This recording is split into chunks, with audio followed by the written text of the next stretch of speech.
आपण बहुत फोटो गुड़िक जीशुक क्रूस उपरे INRI लेखा देखि किंतु केबे भाबिछंती कि से लेखा किए लेखिथिले काहेकि लेखिथिले एवं से लेखार अर्थ कौन। आजिर एही वीडियो माध्यम रे आमे एही समस्त विषय बाइबल आधार रे बुझिबाकु जाउछु।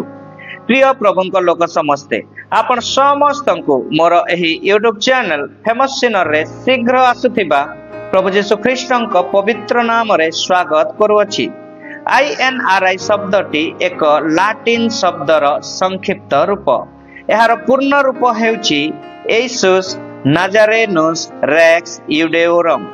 एसुस अर्थ जीसु, नाजारेनुस अर्थ नाजरितर, रेक्स अर्थ राजा, यूडेओरम अर्थ जिहुदी मानंक, जहार अर्थ नाजरितीय जीसु जिहुदी मानंकर राजा।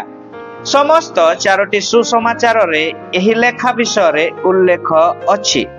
माथ्यू लिखित सुसमाचार 27 पर्व 37 पद रे लेखा जाए ए जिहुदी मानंकर राजा जीसु। मार्को लिखित सुसमाचार 15 पर्व 26 पद रे लेखा जाए जिहुदी मानंकर राजा। लूक लिखित सुसमाचार 23 पर्व 38 पद रे लेखा जाए ए जिहुदी मानंकर राजा। जोहन लिखित सुसमाचार 19 पर्व 19 पद रे लेखा जाए नाजरितीय जीसु जिहुदी मानंकर राजा।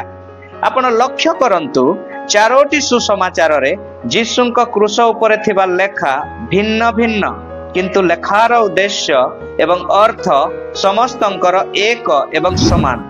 चारोटी सुसमाचार मध्यरु केवल जोहनंक लिखित सुसमाचार रे एहाको विस्तार करि लेखा जाइछि। जेतेबेले जीसुंकु अरेस्ट करा गला, जीसुंक विचार करिबा पई गेत्सेमनी बगीचारू प्रथमे पूर्वतन महायाजक हनान को घर को निया गला। सेठारु जीसुंकु निया जाइथिला कयाफांक घर को, जिए सेतेबेले महायाजक थिले। तापरे जिहुदी परिषद बा महासभा सम्मुख रे जीसुंक विचार करा गला। सेठारे जीसुंकु दोषी घोषणा कले, किंतु मृत्युदंड देवार अधिकार सेमानंक पाखरे नथिला। सेथिपाई सेमाने जीसुंकु नहीं गले रोम शासक पिलातंक पाखकु। किंतु जीसुंकु हेरोदंक राज्यर नागरिक जानी पंत्य पिलात जीसुंकु हेरोदंक पाखकु पठाई देले। जीसु हेरोदंक इच्छा पूरण न करिबारु पुणी थरे हेरोद पिलातंक निकटकु पठाई देले।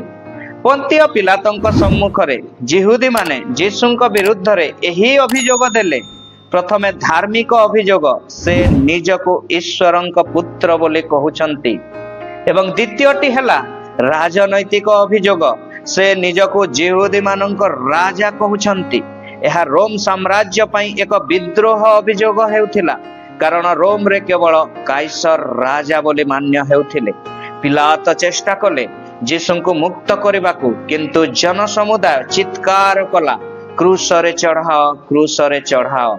शेषरे भीत होई राजनैतिक चापरे जीसुंकु क्रूसरे टंगा जीवा निमंते पंत्य पिलात समर्पण करिदेले। आ जीसुंकु गलगथा नामक स्थान रे क्रूसरे चढ़ाइले ओ ताहांक सहित आउ दुई जनंकु मध्य क्रूसरे चढ़ागला। दुई पाखरे दुई जनंकु ओ मझिरे जीसुंकु। जोहन लिखित सुसमाचार 19 पर्व 19 पद रे लेखा अछि, आ पिलात गोटे अभियोग पत्र मध्य लेखि जीसुंक क्रूस उपरे लगाई देले। सेथिरे लेखा थिला नाजरितीय जीसु जिहुदी मानंक राजा। एठी ध्यान देबार विषय हला समस्त चारोटी सुसमाचार माथ्यू, मार्क, लूक एवं जोहन स्पष्ट भावे लिखिछंती जे लेखाटी केवल जीसुंक क्रूस उपरे रहिथिला। बाइबल रे केउठी मध्य दुई चोरंक क्रूस उपरे लेखा थिला बोली उल्लेख नाही। रोमियो दंड विधान अनुसार रोमियो शासन समय जे मानंकु क्रूस रे चढ़ा जाउथिला सेठारे एक नियम थिला। सेमानंक क्रूस उपरे गोटे काठ पट्टी लगा हेउथिला, जहाको ग्रीक भाषा रे टिटलस कहा जाए, जेउथिरे साधारणतः अपराधींक दोष विवरणी लेखा जाउथिला, जेपरि चोर, विद्रोही इत्यादि। आहुरी मध्य केबे केबे सही काठपट्टी अपराधींक गलारे झुलाई निया जाउथिला एवं क्रूस रे चढ़ा जिबा समय मुंड उपरे सेही काठपट्टीटी लगा जाउथिला। एहा गोटिए आईनगत घोषणा थिला जेउठारे सेमानंकु काहीकि मृत्युदंड दिया जाउछि ताहा लेखा जाउथिला। बाइबल रे लेखा नाही, किंतु इतिहास अनुसारे संभवतः दुई चोरंक क्रूस उपरे मध्य सेमानंक दोष लेखा थिला, जेपरि चोर, डकायत किंबा दुष्कर्मकारी इत्यादि। किंतु बाइबल सेथिरे ध्यान देई नाही। सुसमाचार लेखक माने केवल जीशुंक क्रूस उपरे थिबा लेखा को गुरुत्व देइछंती, कारण गुडिक आगकु वर्णना करा जाइछि। पिलातंक उद्देश्य मानव दृष्टि जदि देखिबा, पिलात निजे विश्वास करि नथिले जे जीशु सतरे राजा अटंती। से एही शिरोनामा, एही अभियोग पत्र, एही टाइटल को व्यंग भावरे लिखिथिले, जेपरिक जीशुंकु ओ जिहुदी मानंकु उपहास करिवे।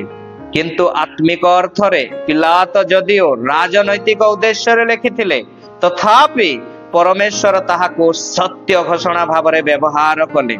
जीशु सतरे समस्त राजा मानंकर राजा एवं समस्त जातिर उद्धारक अटंती, जे केही जन्म हुअंती ओ परे राजा हुअंती।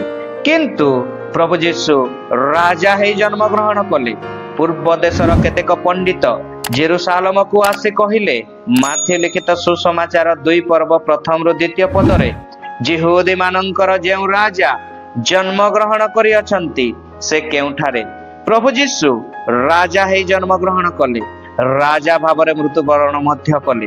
प्रभु जीशु क्रूस उपरे थिबा समय गोटे अद्भुत विषय घटिला, एवं सेही अद्भुत विषयटी हेला एही लेखा। मु अद्भुत कहिबार अर्थ हेला एही लेखार गुरुत्व एवं अर्थ केते जे अधिक नथिबो जे एही लेखा को नै मध्य असंतोष देखा देइथिला। लेखा को चेंज करिबा पई, बदलैबा पई बहुत चेष्टा मध्य करा गला, किंतु लेखा बदलिला नाही। जोहन लिखित सुसमाचार 19 पर्व 19 पदरु 22 पदरे लेखा जाए, जेहेतु एही टाइटल एही लेखा रोम शासक पिलात लिखिथिले, तेणु जिहुदी मानंकर प्रधान याजक माने पिलातंक पाखकु जाई लेखा बदलाइबा पई कहिथिले। किंतु परमेश्वरंक महान योजना देखंतु। पिलात सेमानंकु उत्तर देले, आम्भे जहा लेखिछु लेखिछु, एवं एही प्रकारे लेखाटी बदलिला नाही। लेखाटी 3टी भाषा रे लेखा थिला, एब्री, लाटिन और ग्रीक भाषा रे। एब्री हेउची धर्मर भाषा, अर्थात धर्म और आस्थार प्रतीक। लाटिन हेउची शासनर भाषा, अर्थात शासन और सत्तार प्रतीक। ग्रीक हेउची संस्कृति और ज्ञानर भाषा, अर्थात ज्ञान और संस्कृतिर प्रतीक।